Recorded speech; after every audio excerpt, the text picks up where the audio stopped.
Like this video, subscribe our channel and press bell icon for more updates. अस्सलाम वालेकुम viewers, welcome back to our channel the Tax Pay. आज हमने ये देखना है कि एसआरबी की रजिस्ट्रेशन कैसे करवाई जाती है और एसआरबी की रजिस्ट्रेशन क्या चीज़ है। हर वो कंपनी जिसने सिंध में कोई बिज़नेस प्रोवाइड, कोई सर्विसेज किसी को प्रोवाइड करनी है, कोई बिज़नेस करना है, तो उसके लिए एसआरबी की रजिस्ट्रेशन करवाना लाजमी है। एसआरबी की रजिस्ट्रेशन यानी कि Sindh revenue board. Sindh revenue board वो इदारा है जो सिंध के सूबे में आता है। हर वो बंदा जिसने सिंध में कोई सर्विसेज प्रोवाइड करनी है तो उसको एसआरबी की रजिस्ट्रेशन लाजमी करवानी पड़ती है। सिंध रेवेन्यू बोर्ड की रजिस्ट्रेशन के लिए कुछ हमें डॉक्यूमेंट्स नीड होते हैं और कुछ हमें करना ये पड़ता है कि उन डॉक्यूमेंट्स को फ़ाइल भी करना पड़ता है ऑनलाइन एप्लीकेशन के थ्रू और उनको मेल भी करना पड़ता है। अब वो डॉक्यूमेंट क्या क्या हैं और उनकी क्या क्या कैसे कैसे नीड है, कैसे फ़ाइल करनी होती है, अब ये हम देखते हैं। जैसे कि ये मैंने लिख के रखे हुए, हम खोल लेते हैं document required for SRB registration.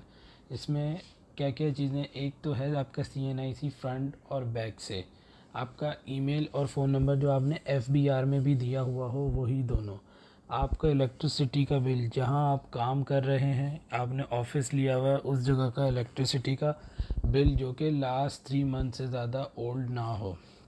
Gas का बिल अगर गैस लगी हुई है तो जो कि not older than 3 months, 3 months के अंदर अंदर हो अगर गैस लगी हुई है। इन केस गैस का कोई यूज़ नहीं है तो वो आपको ऑप्शन देगा, वहाँ क्लिक कर दें कि गैस नहीं है और उसका कोई यूज़ नहीं है। लेकिन याद रहे बिल 3 महीने के अंदर अंदर के हों।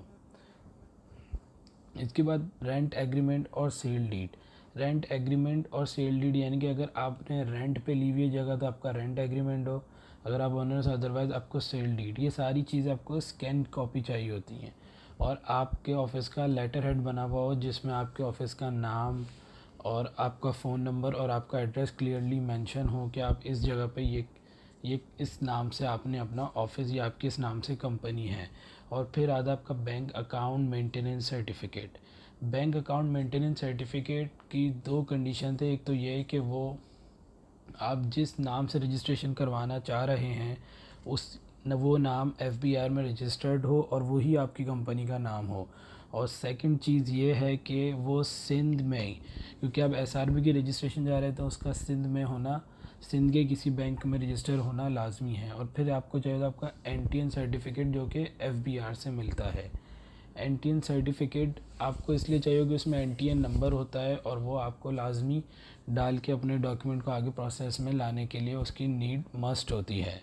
और ये एक चीज़ इसमें याद रहे, एक तो हमने इसको ऑनलाइन उनकी वेबसाइट पर जाके फ़ाइल करना है, ई रजिस्ट्रेशन के बाद ई रजिस्ट्रेशन में जाके फ़ाइल करना और अपलोड भी करने होते सारे डॉक्यूमेंट्स। और सारे डॉक्यूमेंट JPEG फॉर्मेट में ही होने चाहिए और इनका जो साइज़ है वो 300 KB से कम का होना चाहिए हर एक का।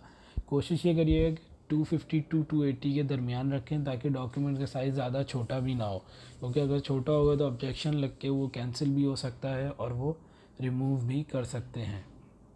ये सारे अरेंज हो जाने के बाद आपने स्कैन करके इनको एक जगह जमा कर लेना है और जमा कर लेने के बाद अब आपने आगे करना ये है कि उसको जो उनकी वेबसाइट है उस पर लॉगिन होना है। लॉगिन होने के बाद उसमें सारी डिटेल एंटर करनी है, अपना बैंक अकाउंट का बताना है कि इस ब्रांच में और कितने टाइम से खुला हुआ है।